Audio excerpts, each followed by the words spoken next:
Okay, dear friends, we continue to our next clip.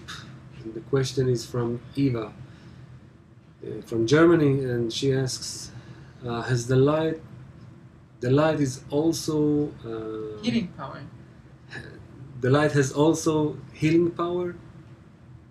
Um, if the question is about our physical body, do you understand it right? Then the answer is no. Because the pain and the sicknesses and the problems that we experience in our physical body are only symptoms of a much broader problem, and you don't even know how everything is connected to everything. So it's a very, very long way before us before we can understand how things are really interconnected. So no, the light will not have direct influence on your physical life. Those are two very different things, because the light is actually perceived only above the body. But it will have a certain mentally healing power, let's say, because you will see the physical pain differently. It's like the difference between suffering from hunger and fasting.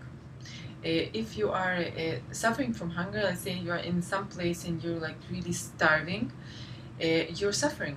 You're suffering, and you also don't know when it's going to end. And if you have a diet or some kind of religious feasting, then you will feel it differently. You will feel like it purifies you. You will feel like you will feel much better with your body. So it's only a question of how you perceive the pain. And in this aspect, yes, it does have healing power, but it won't, get rid of all the problems. And let's say on a global view, the light is the thing which is, as we learned, is giving us all of what we have in our world, in our life. Also diseases, also problems, everything. Why? Because it pushes us only towards one thing, that we will flip, like shift the focus from this world, this ego, to the connection. So if it gives us the means to correction, we cannot ask the creator, please, you were wrong, as we're always explaining, and you did a mistake, you made me sick, now please make me, cure me. And no, Kabbalists are dying in this world, Kabbalists are sick.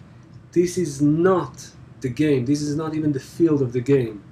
The game is different, how to utilize all of these things that the light is giving me, whatever, and I'm converting it to my connection with the creator. That's it. This is the game. It's like the Kabbalists say that as you don't feel it when you cut your nails because you're on a different level, the nails are on a vegetative level and you're on an animal level. This is when you go up to the human level, you will not perceive the pain anymore on the animal level, but it will still be there. We move on. Jessica from Spain. Other people living today that have already reached attainment, and do they remain there? Or does this depend on the correction of the entire world? I know one, Love Lightman. He reached attainment, and he's also here because to reach attainment, as we know by the definition of the wisdom Kabbalah, is the revelation of the Creator to his creatures in this world, in this life. So this is how Kabbalists attain, and if they can come back or not, we don't understand what does it mean to come back, because we have imaginations of Hollywood films that I was in hell or in paradise, and then my soul is coming down and it's clothing in itself in my body, and I'm like this, and I have a soul of someone. No, it's not like this. We need to understand the perception of reality that we, in our state, in our current state, we perceive bodies, this world, but in the right perception of fruits, powers, laws, sfirot, worlds, patzuf, it's very different.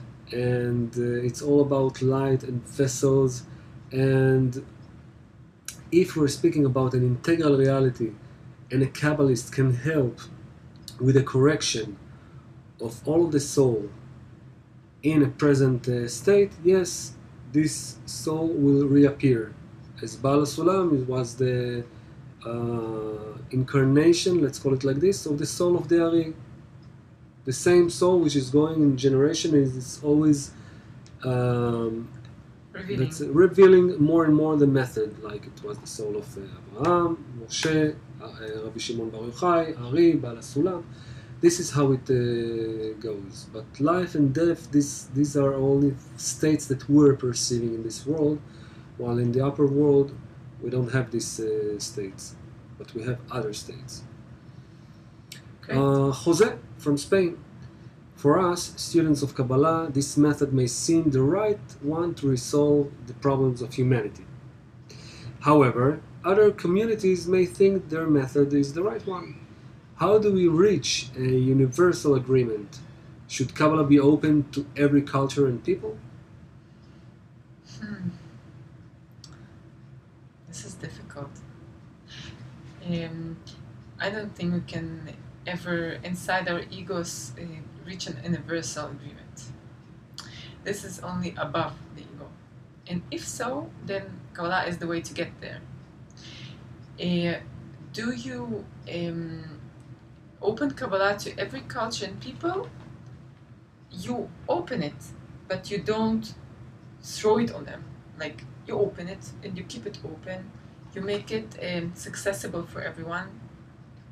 But you don't push people in their natural development. It's like the most damaging thing for the back of a toddler, of a baby, is to try to make him walk before he actually is ready to walk. You think that you're doing the right thing because you think that you're teaching him something, but in fact you're damaging his back maybe forever, because you're pushing on him a development